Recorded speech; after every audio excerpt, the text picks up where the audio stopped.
Segundo aos Coríntios 7:10. Porque a tristeza, segundo Deus, opera arrependimento para salvação, da qual ninguém se arrepende, mas a tristeza do mundo opera morte. Uma outra versão vai dizer: a tristeza, segundo Deus, opera arrependimento para salvação, enquanto a tristeza do mundo produz a morte. Irmãos, quando Davi está sendo aqui tratado, e quem é que trata pessoalmente do problema de Davi com Betseba? É Deus. E Deus é justo. Ele não poderia tratar de uma forma diferente. Deus não trata como o adultério, como pensam a maioria. Deus trata como um rei soberano que abusa do seu poder, que toma uma mulher de um outro homem à força, que provoca a morte desse homem e toma posse da mulher dele. E aí, esse homem ele é constrangido, porque todo pecado ele nos leva à tristeza.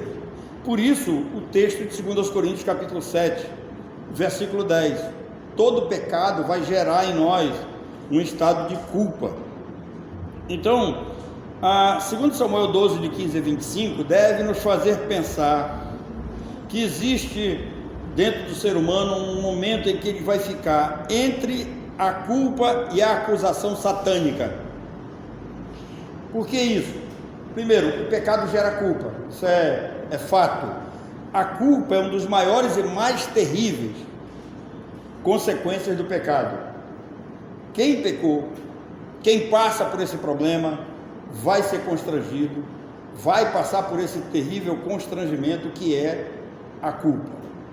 E Paulo, ele apresenta dois tipos de tristeza. A tristeza aqui, ela é resultado dessa culpa, resultado desse pecado. Então Paulo diz que Deus provoca uma tristeza no ser humano, Deus provoca um constrangimento no ser humano, para que ele venha se arrepender. Então todo pecado, ele vai nos levar a esse constrangimento, vai nos levar a esse peso, a essa dor. E Davi acaba sentindo tanto que ele não se conforma enquanto ele não confessa esse pecado no Salmo 51. Então, Paulo aqui vai apresentar dois tipos de tristeza.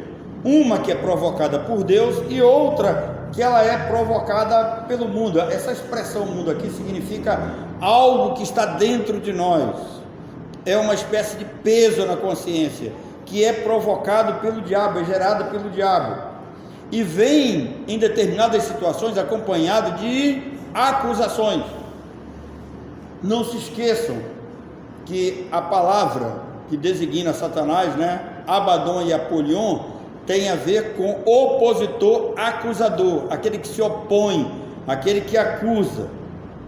Então, o ser humano precisa entender ou receber de Deus o discernimento para ele saber quando a tristeza que ele está sentindo, por consequência do pecado, é provocada por Deus ou é uma acusação maligna. Talvez esse seja um ponto difícil nesse momento aqui para nós entendermos, mas Paulo deixa bem claro a existência disso. A tristeza ou constrangimento segundo Deus leva ao reconhecimento do pecado e ao arrependimento. É praticamente muito próximo do constrangimento que nós recebemos quando vamos ser convertidos. O homem, para ser convertido, o homem para converter-se a Deus, ele tem que ser constrangido, ele tem que reconhecer que é pecador, ele tem que se arrepender desse pecado. E esse arrependimento que é provocado por Deus vem também acompanhado de uma fé que é dom de Deus. E Paulo vai mais longe, ele diz: enquanto a tristeza do mundo vem da culpa e da penalidade do pecado. Então, essa culpa, ela é imposta pelo pecado, ela resulta num desespero e pode levar o ser humano à morte espiritual. Vocês lembram? Tem dois casos aqui muito interessantes. O primeiro caso é o caso de Saul. Saul entende que ele peca. Saul acaba virando praticamente as costas para Deus, e para não ser morto pelo inimigo, ele mesmo se atira sobre a sua espada. E mais precisamente o caso de Judas. Judas não se arrependeu. Judas passa por esse momento de constrangimento, e algo foi tão profundo que ele enforcou-se. Mas, graças a Deus, Davi foi diferente de Judas. Davi não foi consumido pelas acusações do inimigo. As acusações estavam presentes. Ele diz: o meu pecado está sempre diante de mim. É algo que ele sente, é algo que ele é levado a, de fato, a confessar. Está sofrendo, constrangido. Então Davi recebeu uma tristeza, um constrangimento que é segundo Deus, e é provocado pela consciência do pecado e pela compreensão de que nossos pecados ofendem a Deus. Davi diz: olha, eu pequei contra ti, e contra ti somente eu pequei. Essa tristeza então leva ao arrependimento, leva à salvação e também à santificação. Ainda que os nossos pecados já foram todos perdoados, João, na sua primeira epístola, vai dizer para nós: se confessarmos os nossos pecados, ele é fiel e justo para nos perdoar. Essa confissão não diz respeito a pecado condenatório, mas diz respeito àqueles pecados que entristecem a Deus, que fazem, de certa forma, essa separação emocional entre nós e Deus. Então, pedir perdão significa estar reatando essa comunhão com Deus. Enquanto a tristeza do mundo gera angústia, gera remorso e certamente leva à morte, essa tristeza do mundo não gera conversão a Deus. Davi, então, ele nos ensina a identificar essas tristezas e como reagimos, ou como devemos reagir diante delas. Vejam como Davi se comportou. A tristeza do mundo condena a ponto de paralisar, adoecer o ser. O pecador se recolhe pensando no erro. Preste atenção que essa é uma característica nossa. Basta a gente sentir uma dorzinha, uma doencinha, um probleminha, a gente se recolhe, a gente entra no mundo, vira uma espécie, fica ali como se fosse um caracol todo enrolado. Alguns com estado de autocomiseração, né? Um pensamento de autocomiseração: coitadinho de mim, né? A minha bacia é que dói mais, né? O meu joelho é que dói mais, né? A minha coluna é a que mais dói, né? O meu coração é o pior de todos, né? Nós temos esse hábito. Então, Davi nos ensina a identificar quando é algo que vem de Deus, vai produzir uma atitude, uma reação de se levantar, de entender que já não é mais o momento de se continuar chorando, lamentando, jejuando, orando, buscando ao Senhor. Davi nos ensina a reagir. E algumas pessoas pensam assim: já que eu fiz o mal, eu fiz o que é errado, eu vou me recolher, eu vou me isolar, eu vou me punir pelo erro. Tem pessoas que vivem se punindo. Existem pessoas que recebem o perdão de Deus, mas elas não se perdoam, e pelo fato de não se perdoarem, elas recebem constantemente essa acusação do inimigo. A sua mente os levam a adoecer. Gente que fica triste, gente que se recolhe, gente que trata os outros mal, gente que vive de mal com a vida. Um dia eu fui dar bom dia para uma amiga, e hoje, graças a Deus, Deus mudou muito o coração dela. É uma outra pessoa. Deus tirou ela de um estado de depressão profundo. Cheguei a pensar que ela morreria, mas Deus a levantou, e hoje é uma das pessoas que me ajuda muito. Mas um dia eu disse bom dia, ela disse: só se for para você. E realmente eu senti que a coisa estava difícil. Então, existem aqueles que continuam se punindo, existem aqueles que não reagem, existem aqueles que se entregam, existem aqueles que não reconhecem a soberania de Deus, que não aceitam as perdas da vida. Irmãos, nessa vida, nós estamos vivendo num mundo debaixo de maldição. Maldita é a terra por tua causa. Talvez um dos problemas que nós temos é acreditar nesses coaches, nesses teólogos da prosperidade, que falam que a vida vai ser sempre um mar de rosas, mil maravilhas, todo mundo vai ser vai ser rico, todo mundo vai ser próspero. A Bíblia não diz isso. Pelo contrário, a Bíblia nos trabalha para enfrentarmos a vida com os espinhos que ela tem. Lembre-se que eu falei dos cardos e dos abrolhos. Na vida há tropeços, há quedas, há dificuldades. Jesus trabalha o emocional dos seus discípulos e diz assim: olha, no mundo vocês vão ter aflições. Em outras palavras, se preparem. Tem um dia nós estávamos cantando aqui no coral, lembra? Ser forte e corajoso. Enquanto cantávamos aqui, eu estava pensando, que às vezes eu fico cantando, falando aqui, mas a minha cabeça está trabalhando, né? E eu estava pensando e lembrei de uma palavra no hebraico, que essa palavra que Deus usou para Josué, que esse hino, essa música que nós cantamos é baseada no texto de Josué. Ser forte e corajoso, a palavra lá é: seja homem, seja macho, seja firme. E quando Davi vai passar o reino para Salomão, ele usa a mesma palavra, a mesma expressão. Ele diz para Salomão: seja homem, seja forte. Então o povo de Deus é chamado para enfrentar as dificuldades da vida, as adversidades da vida. Observem que Paulo vai dizer para nós que tudo o que aconteceu com os judeus deve servir de exemplo para nós. Se os profetas que vieram antes de nós, se aqueles que vieram antes de nós sofreram em determinadas situações, pagaram sua fé com sangue, quanto mais nós é que vivemos num mundo que a gente quer a moleza, né, do mundo. Mas notem que a salvação que nos é dada tem como resultado da morte de Cristo. Ele passou pela Via Crucis, e também para seguirmos a Ele, nós temos que dar um tiro no nosso eu. Aquele que quiser vir após mim, o que? Negue-se a si mesmo, decrete a sua morte e me siga. Deixe fora parte de seus planos, parte de seus pensamentos.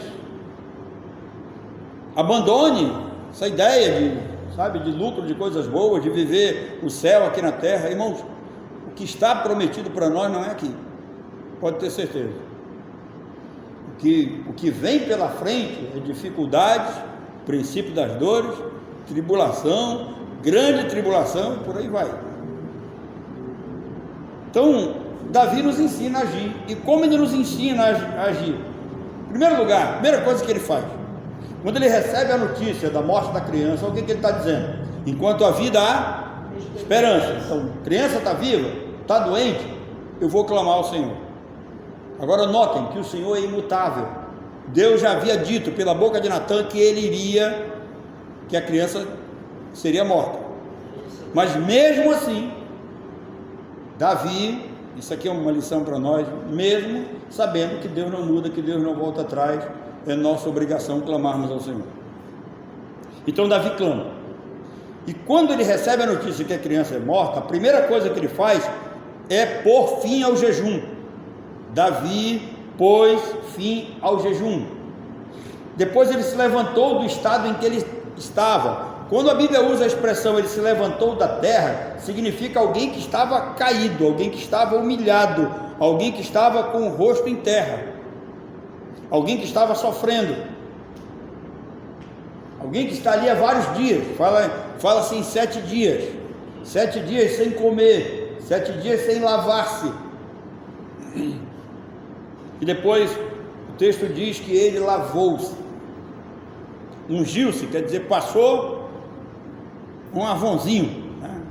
Uma natura aí para enganar o negócio, né? Então passou um perfumezinho, se ungiu, mudou de vestes. Por quê? Porque no estado de humilhação Davi havia tirado roupas especiais. Ele bota talvez aqui pano de saco, né? Cinza na cabeça, humilhação. E aí vem a grande lição. Depois que ele põe fim ao jejum, se levanta da terra, ele lava-se, ele se unge, ele muda as suas vestes, ele vai para onde? Ele vai para a casa do Senhor. Ou seja, ele foi cultuar, ele foi adorar o Senhor. Davi abandonou o culto e abandonou o luto e veio ao culto. Parece que ele entra num estado de luto antes que a criança acabe morrendo. E depois que a criança morre, não adianta mais choro, não adianta mais vela, que nem dizem por aí, né? Então, Davi nos ensina a reagir diante dessas coisas. Não podemos ficar caídos, não podemos ficar revoltados. Às vezes, eu vejo pessoas dizendo assim: ah, mas por que foi fulano, já que tem tanta gente ruim assim no mundo? Aí eu respondo: olha, se for crente, quando chegar lá você pergunta se você não deu graças a Deus ter tirado essa pessoa desse mundo. Parece que nós queremos aumentar o sofrimento das pessoas. Esse mundo é um mundo de dor, um mundo de sofrimento. E eu recomendo uma outra coisa: reclame para Deus, porque Ele é o autor da vida, Ele é o Senhor da vida. Ezequiel 18: minhas são as almas dos homens. Salmo 24: do Senhor é a terra e tudo que nela há, os homens e tudo que nela habita, é do Senhor. E notem que de todas as formas o inimigo tem a ideia de tentar tirar de nós o dever de crermos que nós fomos feitos à imagem e semelhança de Deus. Eu já vi um professor falando: não, o homem ele é um produto da terra. Não, irmãos. Deus usa o pó, mas ele é produto da imagem, da semelhança e do poder de Deus. Os animais, o homem não é único, os animais são de fato totalmente terrenos. É só você ler a criação, você vai entender isso.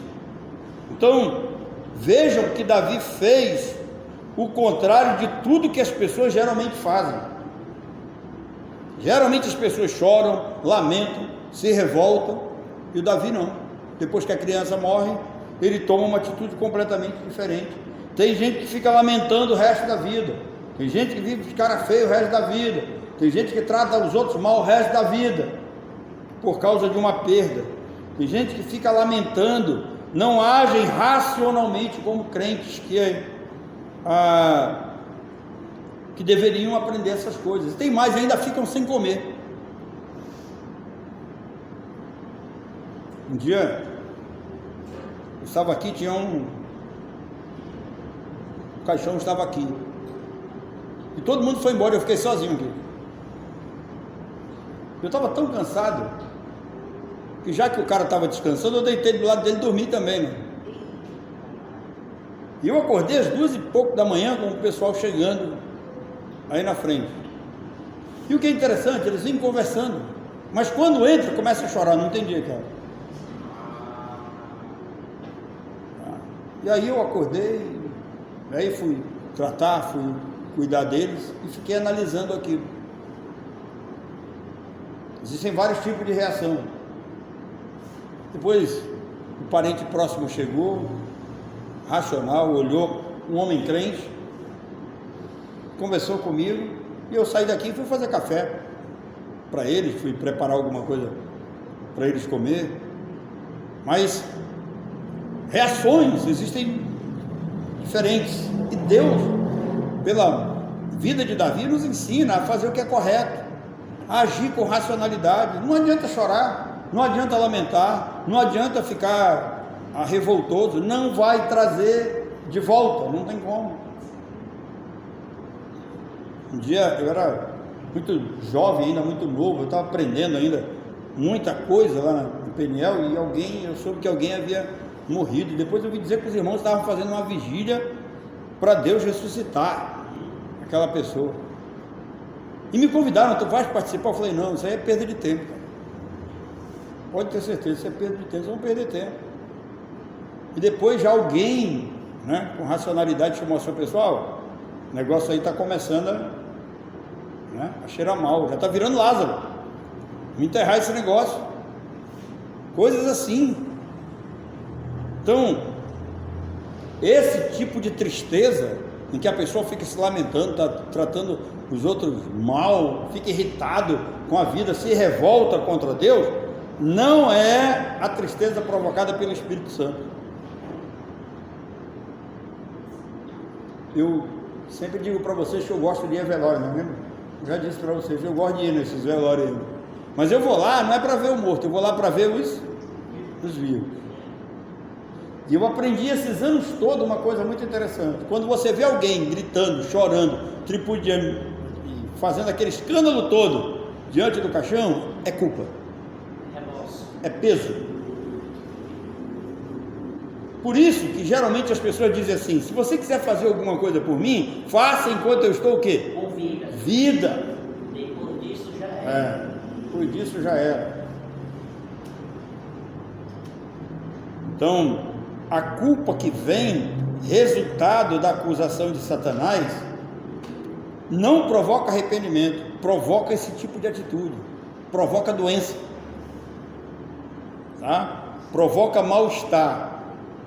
Mas quando a tristeza vem de Deus, nós pedimos perdão ao Senhor, e quando temos convicção do perdão divino, acabou, é vida que segue.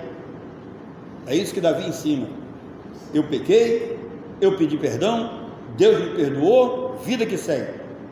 A tristeza que vem do Espírito Santo pode continuar conosco, porque nós somos seres movidos também por sentimentos. A gente pode lembrar, ficar triste, até derramar uma lágrimazinha de vez em quando, mas não ficar revoltado. Por isso Davi orou, lembra no Salmo 51, ele disse: restitui-me a alegria da salvação. Restitui, me dá a alegria de volta. Não perdi a salvação, eu simplesmente perdi a alegria, me restaura, mas eu estou aqui, vida que segue, a vida continua. Nós temos aqui um homem de cabeça erguida, mesmo diante de tudo o que ele passou, uma dor que eu ainda não senti. Eu não sei o que é a dor de perder um filho. Se alguém já passou por essa dor, deve saber do que eu estou falando. A terceira coisa que Davi fez, depois de cultuar, depois de se alimentar, o verso 24 diz que Davi foi amar. Isso é outra coisa que nós não fazemos. Então Davi veio a Betseba, isso é 2 Samuel 12, 24, consolou-a e se deitou com ela. Teve ela um filho, a quem Davi deu o nome de Salomão, e o Senhor o amou. O texto mostra um momento de restauração. Davi está tendo a sua vida restaurada. Betseba está tendo a sua vida restaurada, está tendo a sua vida reconstituída. Aqui nós estamos diante de um recomeço na vida desse casal.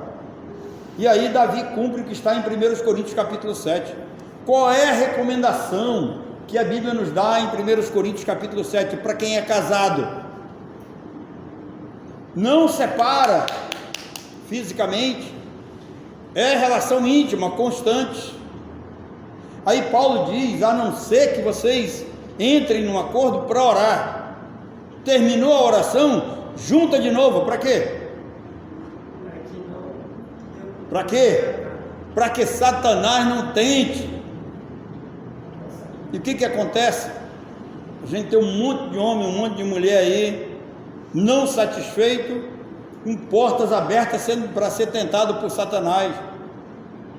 O que Salomão diz? Que nasce aqui, a alma farta o quê? A alma farta, o sujeito cheio. A filosofia vai dizer que o animal satisfeito dorme. Salomão diz que a alma farta pisa o favo de mel. O sujeito está com a barriga cheia, você pode dar um favo de mel para ele, ele não quer, ele pisa, ele vai embora. É isso que Paulo está dizendo. Casados devem viver satisfeitos. Então, Davi amou. O texto mostra restauração, recomeço na vida do casal. A relação íntima de um casal fala mais do que palavras. A relação íntima faz bem, só traz benefícios. No caso aqui em questão, trouxe consolo para uma mulher, para um homem, trouxe reconciliação, trouxe recomeço.